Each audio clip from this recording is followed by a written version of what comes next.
көпчүлүк үчүн жарыктык кыла албайм дүйнө жүзүн. Кеткен келген жолуң менен. Ойлонгондо эки жака бас шаштырбайт эч ким сени. Бир ишке ашпаган максатым бар эле да. Мен ушу коомдогу аялдардын ордун жаңы деңгээлге көтөрүш, алардын бири-бири менен баарлашканга, маалымат алмашууга аянтча түзүү максатым бар эле. Ошол максатым быйыл ишке ашып, жазымда биз Проондун жергиликтүү коомдук уюмдардын мүмкүнчүлүктөрү кеңейтүү долбооруна катышып калдык да. Анан мен лично өзүм Жаңы Жер айылындагы маданият үйүнүн атынан катыштым.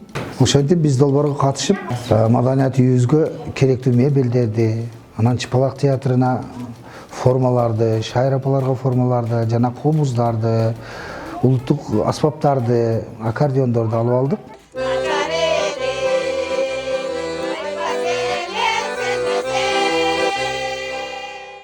Биз мурдадан иштегенбиз, бирок мындай шарттар болгон эмес да. Көп жылдан бери иштейбиз бу жерде биз. Азыр мына жакшы шарттар болуп калды. Биз каалаган убакта келип, жылуу жерде отуруп, кааласак репетиция кылабыз, кааласак мындай жөнүндө сүйлөшүп, мына музыкалык аспаптарыбыз жаңы келип, булардан бизге жеңилдик болуп атат азыр.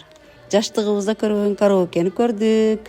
Бизге жеңилдик, театрдан кыйла ошондон бери өнүгүп калды. Булардын күндөн күнгө тажрыйбалары ашып, Кудай кааласа аракет кылсак, иштесек болгудай шарттар болуп калды да бизге. Кудай кааласа эми кыштадан бер жылуу болот, келип каалаганча отуруп, дагы Кудай кааласа мындан дагы жакшы шарттарды күтүп атабыз.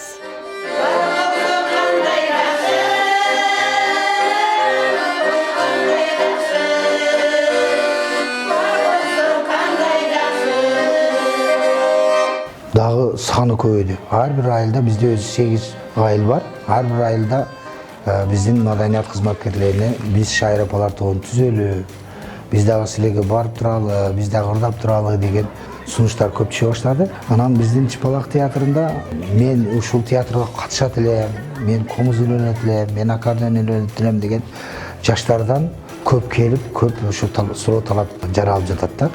Ошол аянтча түзүлгөндүгүнө кызыгып, далалат тангандардын саны көбөйдү да.